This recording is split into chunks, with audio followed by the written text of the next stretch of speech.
तो नमस्कार दोस्तों, आप सभी लोगों का मेरे चैनल में स्वागत है। आज हम लोग लेव वाइगोस्की के सामाजिक सांस्कृतिक सिद्धांत को स्टडी करेंगे और इस वाइगोस्की से संबंधित जितने भी प्रश्न आते हैं सीजीटेट में, सीटेट में सबको सॉल्व करेंगे। चैनल को लाइक, शेयर और सब्सक्राइब जरूर कीजिएगा। तो शुरू करते हैं अपने ये सेशन। तो लेव वाइगोस्की के सामाजिक सांस्कृतिक सिद्धांत के की कॉन्सेप्ट क्या क्या है। जेडपीटी, जेडपीटी को बोला जाता है जोन ऑफ प्रोक्सिमल डेवलपमेंट, मतलब होता है समीपस्थ विकास का क्षेत्र। ये क्या होता है? बच्चा जो खुद कर सकता है और जो मदद से कर सकता है, इन दोनों के बीच का जो अंतर होता है उसी को जेडपीटी बोला जाता है। मान लो बच्चा जो है अपने आप यहाँ तक जो है किसी कार्य को कर सकता है, लेकिन जब किसी की मदद सहायता मिल जाती है तो बच्चा जो है यहाँ तक कार्य करने में सक्षम हो जाता है। खुद से यहाँ तक कर रहा था और मदद मिलने पर यहाँ तक कर रहा है, तो इन दोनों के बीच का जो अंतर है ये वाला, इसी को बोला जाता है ZPD, zone of proximal development. More knowledgeable other, अधिक जानकारी या अन्य, इससे भी पूछा जाता है। तो कोई भी व्यक्ति जिसे सीखने वाले से ज़्यादा ज्ञान हो उसको बोला जाता है MKO, मोर नॉलेजेबल अदर। ये क्या करता है? ये कौन हो सकता है? तो शिक्षक, माता पिता, सहपाठी मतलब पीयर्स, या कंप्यूटर, इंटरनेट, कोई भी व्यक्ति जो उस स्टूडेंट से ज़्यादा जानता है वो मोर नॉलेजेबल अदर हो सकता है। ठीक है। उसके बाद आता है इसके फोल्डिंग, जिसको बोला जाता है पाड़, ढांचा या मचान। ये तीनों ही शब्द इसके फोल्डिंग के लिए इस्तेमाल किया जाता है। तो सीखने के दौरान दी जाने वाली अस्थायी मदद, टेम्पररी सपोर्ट। जैसे जैसे बच्चा सीखता है मदद कम कर दी जाती है। तो सीखने के दौरान बच्चे को जो अस्थायी मदद प्रदान की जाती है, किसके द्वारा? मोर नॉलेजेबल अदर के द्वारा। उसको बोला जाता है इसके फोल्डिंग। मान लो एक बच्चा है जो खुद से साइकिल चलाना नहीं जानता है, ठीक है, लेकिन जब पीछे से कोई व्यक्ति पकड़ देता है तो वो जो है साइकिल चलाना सीख जाता है या साइकिल को चलाने लगता है। तो मोर नॉलेजेबल अदर के द्वारा प्रदान की गई जो टेम्पोररी सपोर्ट है उसी को इसको फोल्डिंग या मचान बोला जाता है।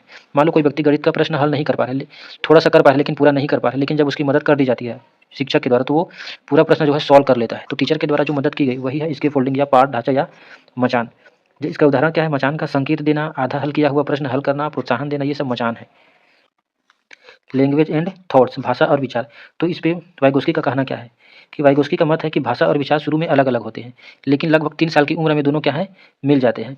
और वाइगोस्की का मानना है कि बच्चे में भाषा का विकास पहले होता है, भाषा का विकास पहले होता है और चिंतन बाद में होता है। ठीक है, तो भाषा पहले आता है और चिंतन बाद में आता है। वाइगोस्की ने यह भी कहा कि जो विकास है ये क्या है, एक सतत प्रक्रिया है, जबकि यहीं पर जीन पियाजे विकास को असतत प्रक्रिया मानते हैं, क्योंकि उनके द्वारा स्टेप बताया गया संज्ञानात्मक सिद्धांत के अनुसार।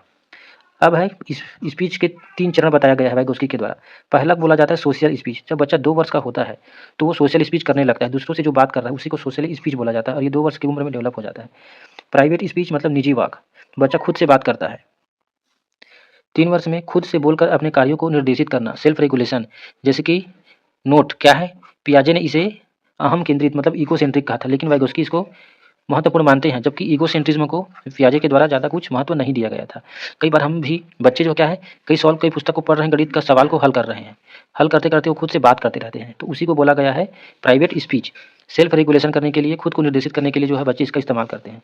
साइलेंट इनर स्पीच, आंतरिक बात। बच्चा जब 7 वर्ष का होता है तो बिना बोले मन में सोचता है, इसी को साइलेंट इनर स्पीच बोला गया है। अधिगम प्रक्रिया में सोशल इंटरेक्शन, सामाजिक अंतःक्रिया, तो विकास से पहले अधिगम होता है। कोलैबोरेटिव लर्निंग ये भी पूछते हैं, सहयोगात्मक अधिगम बोलते हैं, जिसमें समूह में बच्चे कार्य करके लर्निंग करते हैं। रेसिप्रोकल टीचिंग, पारस्परिक शिक्षण में क्या आ जाता है, शिक्षक और छात्र बारी बारी से संवाद का नेतृत्व करते हैं, जैसे प्रश्न पूछना, स्पष्ट करना, ये सब रेसिप्रोकल टीचिंग में आता है, पारस्परिक शिक्षण में। कहीं जाइएगा नहीं, इससे संबंधित पूरा हम MCQ भी हल करेंगे। और एक होता है पीयर ट्यूटोरियम, बच्चे एक दूसरे से भी सीखते हैं। बच्चे जब आपस में किसी प्रश्न को आपस में मिलकर हल करते हैं तो वो जल्दी जल्दी उसको अच्छे से सीख पाते हैं, उसी को पीयर ट्यूटोरिंग बोलते हैं। अब हम लेव वाइगोस्की से रिलेटेड जितने भी प्रश्न हैं उसको सॉल्व करेंगे। आजकल जो ट्रेंड चल रहा है टेट सीजी व्यापम में, उसके हिसाब से जो है प्रश्न को बनाया गया है। ठीक है, तो पहला प्रश्न क्या है, अभिकथन और तर्क। अभिकथन क्या है, लेव वाइगोस्की के अनुसार बच्चों के संज्ञानात्मक विकास में भाषा एक महत्वपूर्ण भूमिका निभाती है। तो ये बिल्कुल ही सही है, बच्चे के संज्ञानात्मक विकास में भाषा महत्वपूर्ण भूमिका निभाती है, कथन हमारा बिल्कुल सही है। इसके लिए तर्क क्या दिया गया है, भाषा केवल बातचीत का माध्यम है, ऐसा बिल्कुल भी नहीं है। इसका विचार या सोच के निर्माण से कोई लेना देना नहीं है, गलत है। ठीक है, लेव वाइगोस्की ने संज्ञानात्मक विकास में भाषा को एक टूल की तरह माना है, एक महत्वपूर्ण महत्व भी दिया है। तो तर्क हमारा गलत है, लेकिन अभिकथन सही है।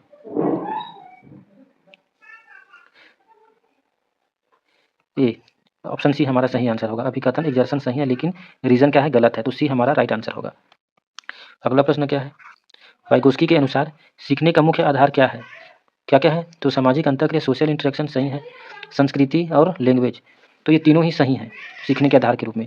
अनुकूलन और सामधारण ये जीन पियाजे का अवधारणा में शामिल है। ठीक है, तो चौथा हमारा गलत है, बाकी 1, 2 और 3 सही है, तो 1, 2, 3 सही है, ऑप्शन सी हमारा राइट आंसर होगा,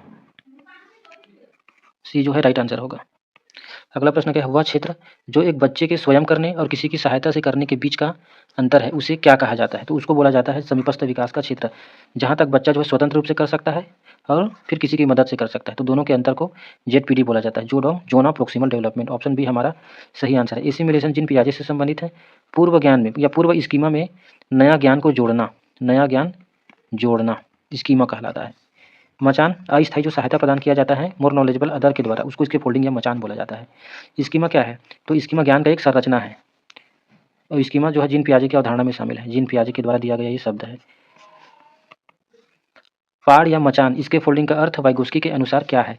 तो क्या है? वयस्कों द्वारा दी जाने वाली अस्थायी सहायता, टेम्पररी सपोर्ट को ही इसके फोल्डिंग कहा जाता है। जैसे साइकिल, बच्चा साइकिल नहीं चला पा रहे पर हम उसको पीछे से पकड़ लेते हैं तो बच्चा साइकिल चलाने लगता है, वही है पाड़ या इसके फोल्डिंग।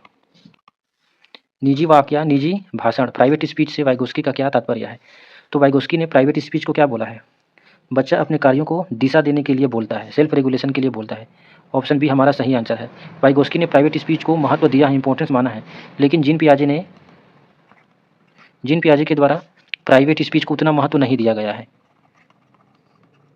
और प्राइवेट स्पीच के लिए जीन पियाजे ने ईगो सेंट्रिक शब्द का इस्तेमाल किया है, ईगो सेंट्रिक, इस चीज़ को भी याद रखिएगा। तो ये थे लेव वाइगोस्की से रिलेटेड महत्वपूर्ण प्रश्न। आशा करता हूँ आप लोगों को अच्छा लगा होगा तो लाइक शेयर और सब्सक्राइब मेरे चैनल को कीजिए, सपोर्ट कीजिए।